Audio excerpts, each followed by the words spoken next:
This is the Daily Dose on Sportsnet. Happy to be joined by Sean Reynolds. Sean, you're finally back to work. Jets in action in round two against the Montreal Canadiens. It's been 9 days since they played a game. We'll get to that in a second. We know Montreal got to this round by their defensive prowess, shutting down Toronto's big boys, not allowing them to score. How will the Jets capitalize against Montreal, specifically against the Danault shutdown line?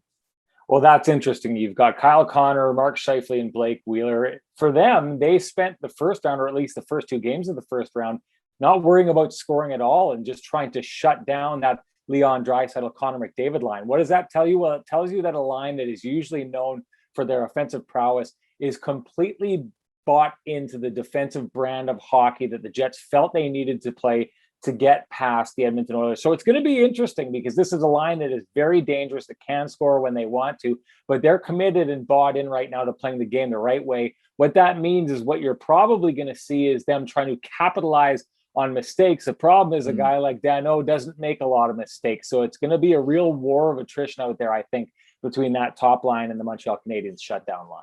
Sean, there's always the rest versus rust argument when a team has this many days off, 9 days between games in the playoffs. It's absurd, it feels like. What do you think Paul Maurice has been doing to keep the Jets going and motivated and pushing ahead of this game?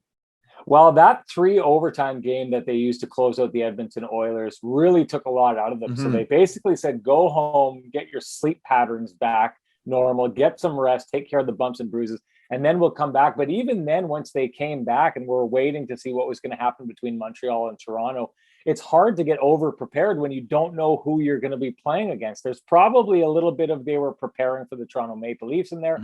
Didn't turn out that way. The plan, though, was to try and just get the team back up to speed, get ready to be very fast, and then spend the last 2 days focused in on a specific opponent. That's what they did against Montreal. Rest versus rust. You never know how it's going to turn out. Sometimes it works. Sometimes, it's like the Colorado Avalanche. It came out of the gates after the rest and just absolutely blew the doors off.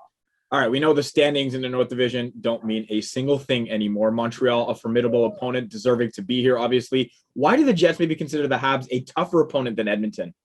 Well, it's depth. To me, if you take a look at these two teams, they're very, very deep teams up and down the lineup. The Edmonton Oilers weren't that. If you could take care of Connor McDavid and Leon Draisaitl like they did in games 1 and 2 against the Oilers, that's it. You can beat that team. So this Montreal Canadiens team has a different set of challenges because, like the Jets, they've been sitting and trying to force their opponent into mistakes and been playing same defensive brand of hockey. It's like that Spider-Man meme where they're pointing at each other, right? That's what we're going to see from these two teams. So it's going to be a tough challenge. It's not going to be as easy to focus in on one thing to shut them down. Paul Maurice has talked about this Montreal Canadiens team. The brand of hockey they play is one that concerns him. Their speed is tough for the Winnipeg Jets. So I expect maybe a better second round than people were expecting with the 2 lower seeds getting through. All right, of course, you can see Sean's work on sportsnet.ca on the broadcast and Kenny and Rennie on YouTube. Sean, we appreciate your time as always. Thanks for the perspective and the insights. Great to talk to you, Faizal.